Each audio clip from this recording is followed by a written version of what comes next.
This gospel this morning was a short passage with a big message. As a priest, I have a goal, and it is to inspire. It may be a sentence, it might be an idea or a dream or a story, but my goal is always to inspire you. After several interviews, Christy and I finally met the St. Mark's Search Committee years ago. Face-to-face over a meal. Was it Cracker Barrel or some restaurant like that? I told them, I'm not the smartest biblical scholar or the best administrator or the most polished liturgist. And they said, yes, we know. I said, hey, let me finish. But I love Jesus, I said, and I've got a good story that I feel passionately about. And they somehow bought it. Can you believe it? And they hired me. Everyone wants some inspiration, to be reminded that life matters, and to be challenged to rise above this superficial culture, and to find something more. In Hebrew, Greek, Latin, and English, the word inspire is connected to breath. Breath that enters us and makes us alive. The message of Jesus that would inspire the world is that there is a transcendent God who is closer than you think. And the character of this God is love. The Roman god Jupiter didn't love. Eastern religions aren't centered on an intimate, loving God. Aristotle said it'd be crazy to talk about how you love the gods of the Parthenon.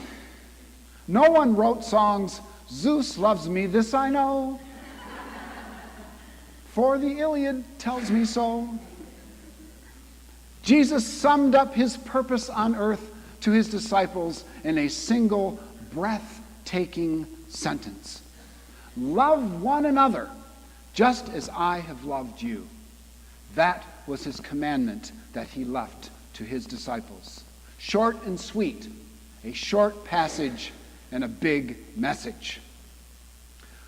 I remember one grieving woman, and her hair is gray and it surrounded her face. She had bright eyes, and she was telling me about her husband, they'd been married a long time, who was close to death. I mean, he was really close. And she said that she asked her husband, how am I supposed to live without you? And he whispered back to her, take the love you have for me and spread it around. Isn't that beautiful?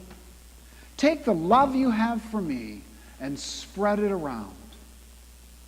In John's gospel this morning, we heard the same message. There's no moralizing here by Jesus, no turn the other cheek stuff, or walk an extra mile. He just said a few words, a short passage with a big message. Love one another as I have loved you. Take my love, Jesus says, and spread it around. And we who know him, who are beginning to understand this love, especially those of us who have been through the valley of sorrows, like Jesus himself, we are the ones, you and me, who can inspire.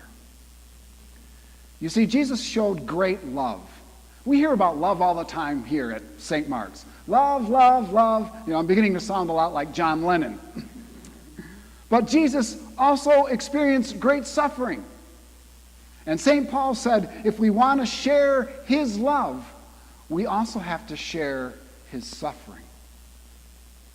Salvador Flores was my friend back in the late 70s, when I was 5.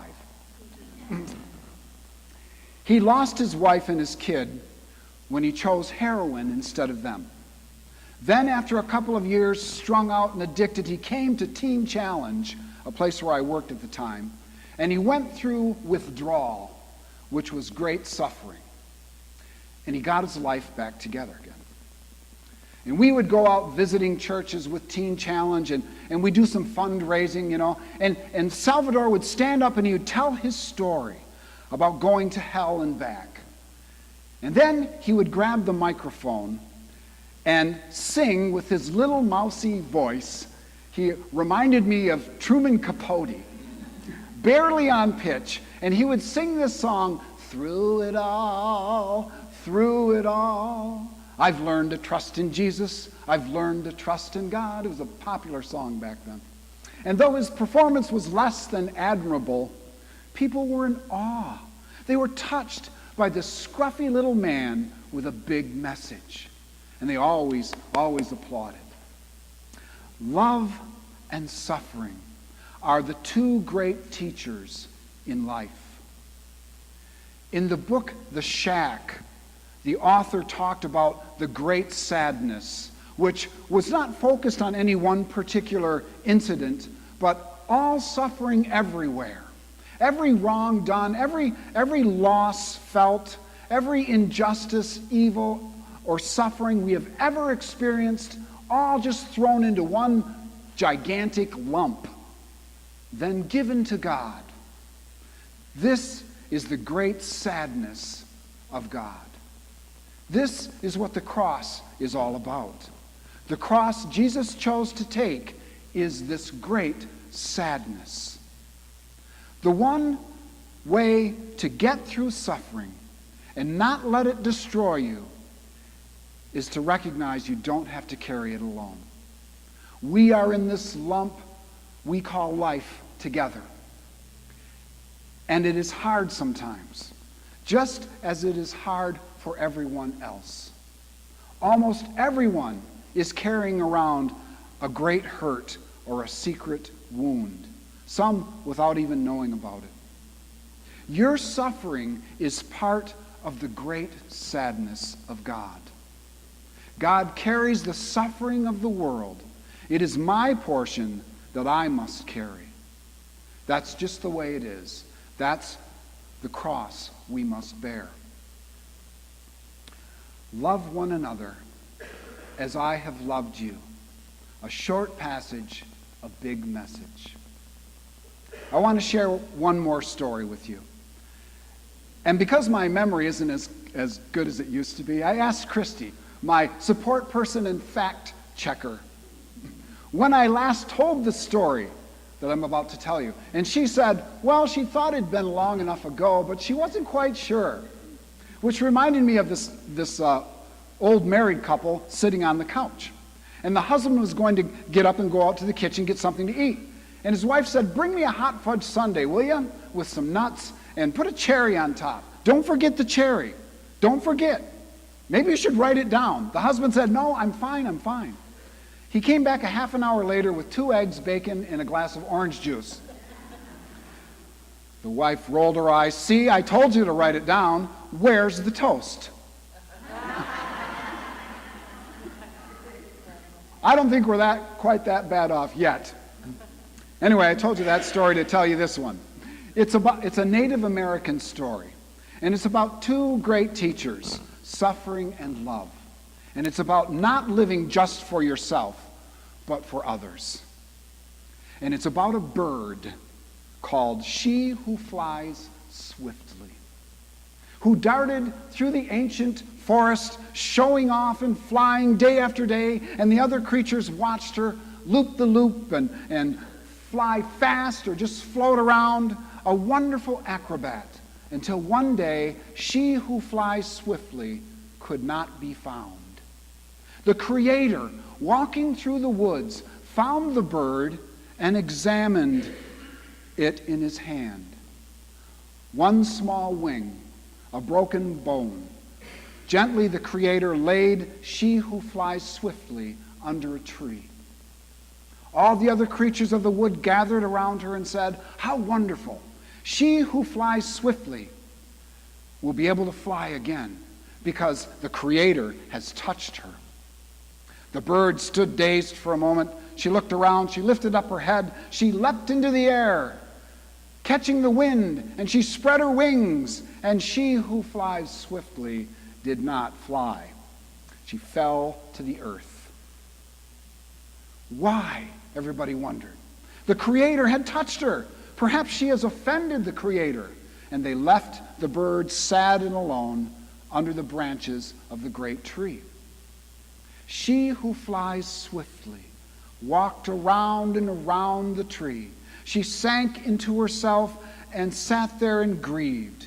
The dewdrops sparkled to catch her attention, but she could only see her own shadow and her broken wing. Why couldn't you fix me, she cried. Why couldn't you help me? Why? But no answer. Day after day, night after night, she who flies swiftly shouted at the Creator. She cried and she moaned and she sang and she lamented day and night. She sang from her broken wing and her broken heart, pleading notes of sadness. The other creatures of the wood began to hear her, and they came closer. They rested on tree branches and they sat in the grass and they listened to her. They were enchanted as she sang her passionate song to the Creator. And her song wasn't always sad. At times it sounded rather melodic, touching and encouraging and comforting all the other creatures, inspiring them like nothing had ever inspired them before. You see, something had been added to her song, and it was the voice of the Creator. The Creator and she who flies swiftly were singing a beautiful duet. Two hearts, one mighty and one small, singing together as one. And she who flies swiftly received a new identity, a new purpose, and a new name. She who sings beautifully. End of story. Those who have known great love and great suffering and have come through the valley have a tremendous gift, compassion. So sing your song. Take God's love for you and spread it around, because your life is a passage with a big message. Amen.